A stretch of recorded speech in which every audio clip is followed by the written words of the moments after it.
After we have discussed the efficiency of checksums, the performance of various pipelining protocols, another very important factor is we must understand what is the overall performance of our system at the transport layer, given that we do not have much control on giving bounds on the delay, and we do not have ways to guarantee any such thing.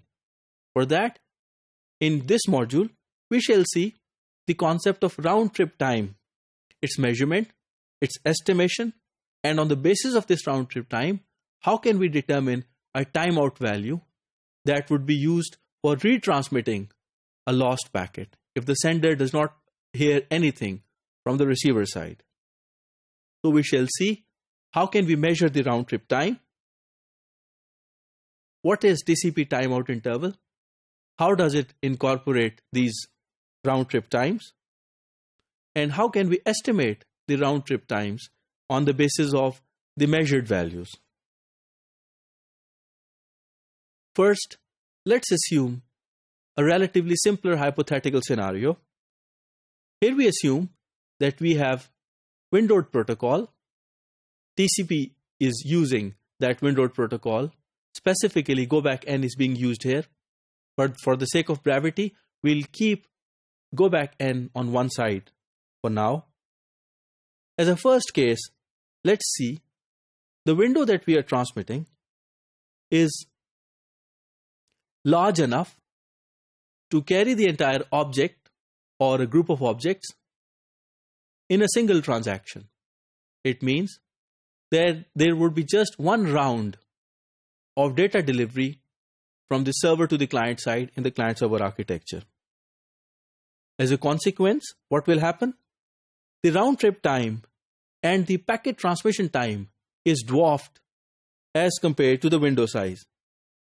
And consequently, the acknowledgement for the first segment in this entire window would return before even the entire window transmission from the sender side is exhausted. This is what we expect to visualize. Here you see that after three-way handshaking, in the last handshake in the TCP IP, the HTTP request is initiated for downloading an object. Now, if the window size is large enough, the entire object would be accommodated within a single window. By the time the transmission is on from the server side to the client side, one of the first segments to arrive on the client side triggers an acknowledgement. So this acknowledgement is received on the server side while the whole transmission is on. This gives us a good approximation in determining what is going to be the overall delay. As we can look at this figure macroscopically, we understand that there are two round-trip times involved in broader sense, and the entire object is being downloaded at a certain transmission rate. So the first expression is the round-trip time, and the second expression is the transmission time.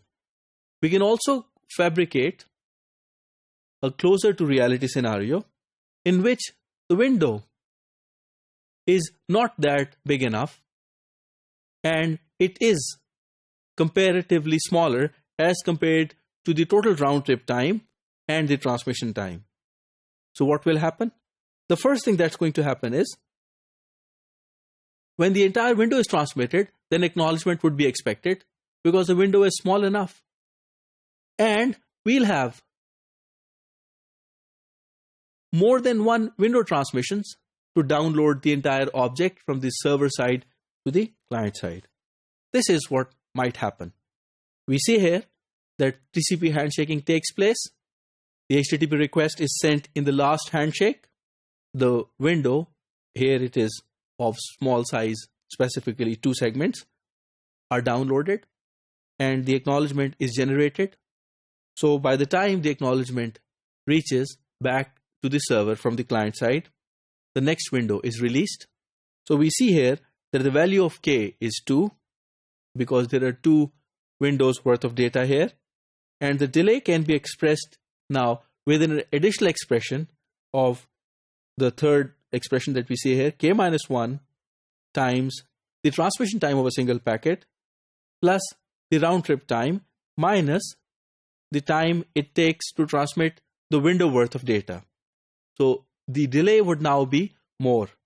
And the delay that you see here between the two windows is also called the stall time. So this k minus 1 and the product with the expression you see here is the stall time, or the time in which the client and server are doing nothing, and this leads to the wastage of resources. So on long distance communication links, especially satellite communication, and if the bandwidth is also fairly large, we can exploit a terminology called the bandwidth delay product. Bandwidth delay product gives us a good insight into designing large enough windows. Once we are done with the estimation of the measurement of the round trip time for these two fixed window scenarios, we would be interested in determining what is going to be the most appropriate TCP timeout value. If this TCP timeout value is exhausted, the timer times out and the lost packet is retransmitted. Since the round trip time is a variable phenomenon, because between the client side and the server side there is going to be a sea of intermediate routers, so it's going to vary. If the round trip time is kept too short, premature timeouts could take place, which would lead to unnecessary retransmissions. And if the timeout period is way too long, it is going to result into unnecessary delay, and the overall TCP implementation is going to respond slowly to this lost packet. For that, we must introduce a mechanism to give us a good approximation of the round trip time which is being offered at this moment. For that, two important terminologies come up. One is the sampled round trip time. This is the round trip time that is measured on the basis of the recently sent TCP segments and received acknowledgements. And the other one is the estimated round trip time. This estimated round trip time is also called a smoother. Why? Because there is going to be some kind of erratic or fluctuating reading that we'll get from sampled RTT. But this fluctuation can be toned down or smoothened if we introduce the factor of estimated round trip time. So the estimate is actually something that we are going to measure, and it is represented as weighted sum of the previous estimated round trip time and the sampled round trip time that has just been measured, and the value alpha is going to determine how much weightage we are going to give to the estimate and to the measurement. Usually alpha takes the value, say 0.40. It means 60% of the value of the weightage is going to go to the estimate and 40% of the weightage is going to go to the measurement. After we get the estimated round trip time, we can easily establish a relationship between the timeout interval and estimated round trip time using this expression. Here you see that we have introduced a factor which is also called the cushion as 4 times the deviation of the round trip time.